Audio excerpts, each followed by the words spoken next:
Ministro, póngase los audífonos que le va a preguntar doña Diana Saray desde Bucaramanga. Diana. Ministro, pero usted dice que por qué los medios no contrastan, que no se le da la oportunidad de escuchar varias voces, pero es que en todo este tema de los congresistas y de la gestión de proyectos a cambio de apoyos políticos, están los testimonios de Olmedo López, está el de Sneider Pinilla, está el de María Alejandra Benavides, está también el de Andrea Ramírez, que era otra asesora del Ministerio de Hacienda, y todos coinciden en lo mismo, en que sí hubo una gestión por parte del gobierno frente a los congresistas para lograr apoyos políticos a cambio pues de recursos para las regiones. ¿Por qué entonces se siente tan sorprendido? Yo más que digo que se le dé las voces o no se le dé las voces, lo que yo digo es que no prejuzguen, y entonces en el tono de voz, en la forma inquisitiva en que hablan, parecen ya haber tomado una posición sin que realmente exista ese tipo de dictamen o que ya haya habido un fallo. Pero para el tema que usted me dice, yo no estaba aquí en el momento en ese país, pero con lo que he escuchado en estos días de que he estado de ministro, lo de Olmedo en Casa de Nariño, se ve como que fue un hecho de alguien que se robaron una plata, pero no que esa plata hubiera servido para entonces comprar unos congresistas para entonces unos votos. Esa es la diferencia que yo veo entre lo que hoy se ve desde Casa de Nariño y se ve en la calle. Usted en las últimas horas ha hecho unas apreciaciones sobre la decisión del Consejo Nacional Electoral en el sentido de darle una mirada a esos dineros que entraron a la campaña que llevó a Gustavo Petro a la presidencia. ¿Qué es lo que no le cuadra de la decisión? No, bueno, primero la del conjuez, yo lo dije desde el primer minuto, de que era una decisión política, porque ellos son elegidos de partidos políticos mediante un listado político y lo eligen unos políticos que están en el Congreso de la República.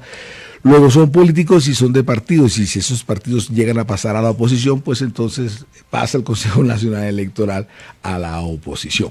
Ese Consejo Nacional Electoral debería ser reevaluado por una reforma constitucional de crear un órgano autónomo electoral, algo parecido a lo que pasa en México. Es lo que hay. Es lo que hay, pero además de lo que le estoy diciendo, entonces escogieron un conjuez que había sido abogado de Fico Gutiérrez, que además Fico demandó a la campaña, que me demandó a mí en su momento también en época en campaña electoral. Entonces pues ese es un conjuez que sabemos que es de la oposición, y cómo es posible que la oposición determine finalmente si o no, si hubo o no se volaron los topes. Pues también hay magistrados cercanos al gobierno y pudieron votar. No, el otro conjuez fue abogado de Petro. Claro. No, pero a ver. Que votó en contra.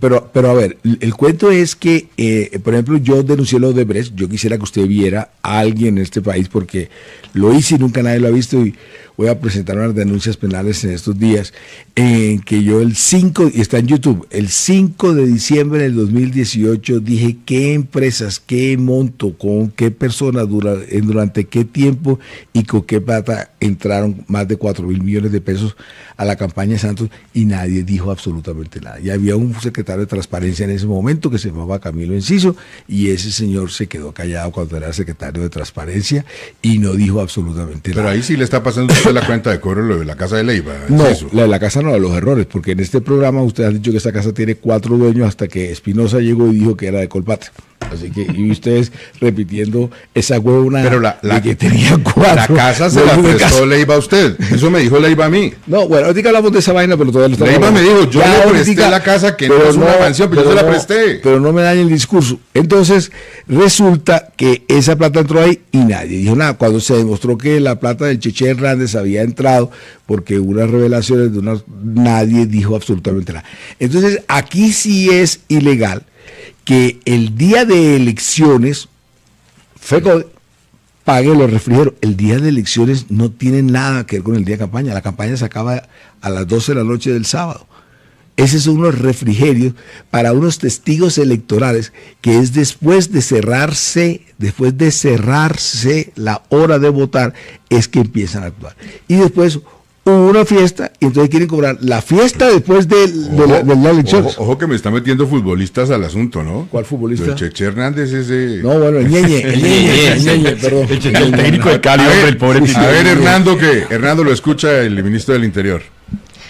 Ministro, es que realmente en las pesquisas que ustedes califica del doctor Enciso, él señala lo siguiente.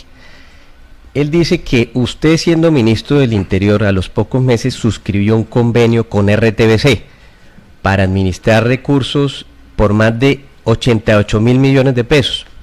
Después, a los pocos meses, RTBC termina contratando a Ricardo Leiva, pagándole una cifra, si se quiere, millonaria por la organización de un evento, y es precisamente ese intercambio de casas con Ricardo Leiva, más allá del título, lo que se señala como crítica fundamental es eso, cómo resulta Leiva contratando con RTBC, entidad que usted benefició, trasladándole más de 80.000 millones de pesos de su presupuesto.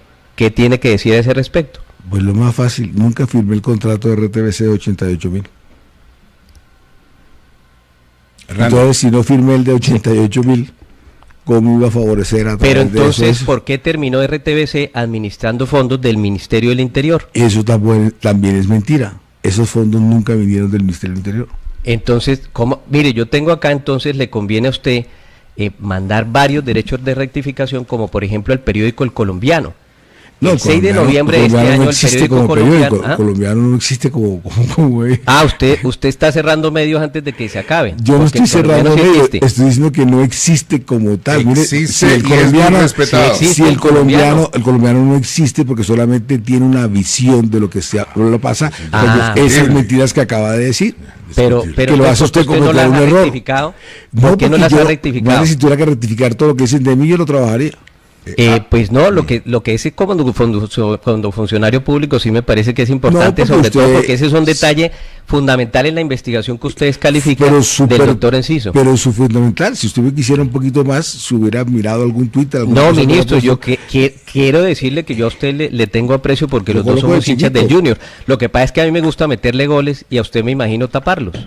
En esta acabas de botar un penalti solo sin arquero. En RTBC yo nunca firmé. Yo nunca Hernández y dijo en vez del FBI, dijo el FMBI. Pero bueno, sigamos adelante. Está bien, pero eso no tiene nada que ver. Lo importante es que Ministerio nunca firmó nada con el RTBC. Bueno, Vanessa, sobre el asunto Leiva para superarlo, ¿algo más de las casas? Sí, yo quisiera saber, es decir, la información que se mueve tras bambalinas, que quisiera que el doctor Benedetti nos aclarara. De chisme. Pues es que usted vive en una casa que era de Alex Saab y luego fue de Leiva, y que Leiva vive en un apartamento que es suyo. ¿Eso es verdad? No es verdad. La casa, lo que sí es verdad es que el lote fue de hace 20 años, entre 15 y 20 años de Alex Saab. El lote donde se construyó la casa. Exacto. Y la casa la construye, creo que es Leiva con el Banco Colpatria. Hace 15 años. 10 años, sí, como 10, 15 años. Es de él. Sí, pero no se la compré a Alex Saab. ¿Se la prestó a usted? ¿Ah? ¿Es Leiva el que le presta la casa a usted? Sí, estábamos en una transacción, si usted quiere, y resulta que entré en OFAC y con todos los chismes que hicieron, todo se paró y ahora no sé qué voy a hacer, porque yo tengo mil problemas. Estaba comprando un apartamento a través con el Fondo Nacional del Ahorro. Las personas que yo había hecho la negociación ahora no lo quieren aceptar, a pesar de que es plata del fondo, porque, me explico, es Benedetti quien está ahí, y entonces la gente interpreta mal la OFAC. Entiendo el susto que le causa a la gente hablar conmigo o sentarse conmigo a tomar un tinto, pero entonces ahí me rechazaron. Aquí nosotros no. No, ustedes no, pero me rechazaron. Entonces estas personas, para deshacer el negocio, me demandaron. Entonces tengo el apartamento hipotecado a mí porque se había corrido las escrituras, porque el Fondo Nacional del Ahorro no gira hasta que la escritura no esté puede hipotecada. pagar la hipoteca porque no le reciben la plata, ¿o qué? Pero no le reciben la plata, no reciben la plata del fondo.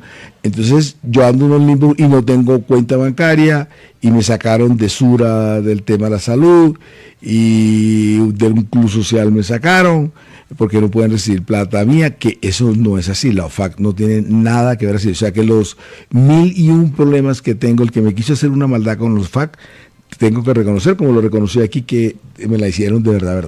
A ver, Vanessa, última pregunta sobre ese asunto de apartamento Leiva. Sí, eso es lo que tiene que ver con la casa, se lo entiende, doctor Benedetti, pero Leiva vive en un apartamento que es suyo. Sí, es el que yo te digo que estaba comprando con el Fondo Nacional del Ahorro, porque ese no era mío. Entonces yo pido un préstamo para el Fondo Nacional del Ahorro para comprar el apartamento, pero sale, creo que es el 17 o el 18 de octubre, la aceptación de la escritura o algo así, y a mí me meten en la OFAC el 24 de octubre. El mismo 24 que van a girar la plata, sale OFAC. Diana Saray, adelante. Ministro, yo no puedo pasar sin preguntarle, ya que mencionamos a Ricardo Leiva, por las denuncias que se conocieron este fin de semana de su exesposa, Karen Santos. La revista Cambio publicó un video en el que se ve las tremendas golpizas que el señor Ricardo Leiva le daba a su esposa, amenazándola incluso con un cuchillo. Casi la mata. ¿Usted qué piensa de todo esto, de todas estas denuncias? Bueno, de yo la no he visto, exesposa de Leiva? primero que todo, yo no he visto el video. Y no sé si en el video sale lo que usted me está narrando o describiendo. No, sale, es terrible, ministro. Terrible. Bueno, yo no he visto el video. Sí, es terrible. A mí me preocupa ese tema y tendrá que verse en las autoridades. A mí lo que sí me ha dolido en el alma es que el medio Cambio, que siempre me inventa cosas todo el tiempo, tengo que estar rectificando, todo lo que dicen es mentira, todo son una cantidad de locuras, y que se ve siempre otras emboscadas también, porque las emboscadas no solamente son judiciales, es que de 10 trinos que ponían, 8 tenía que decir que en la casa que había pasado eso, que ahí pasó, sí. Entonces es de Armando Benedetti. Eso sí que me parece más perverso, y eso a nadie, ningún periodista le llamó la atención, ni a nadie le importó, al contrario, lo hicieron todo el nombre de Armando Benedetti para impulsar y buscar más like en esa nota periodista. Eso sí que es basura. Entendiendo que se trata de un asunto de ley de su intimidad, que es la relación de esta persona, ¿le molesta que eso haya pasado? Claro que sí, y se rechaza. Ha tenido un cambio claro en que su sí, vida tan... claro que sí, y se rechaza. Pero lo que le quiero significar es que eso sucedió, y eso sucede constantemente en el periodismo, y eso yo nunca había visto que usaran el nombre de un ministro. Es como si usted le vende el carro a alguien, la persona que le compró el carro y se chocó, atropelló a alguien, usted es culpable por haber atropellado a alguien. O sea, porque todo era muy perverso en unir ese tipo de relación como que si no estuviera culpable.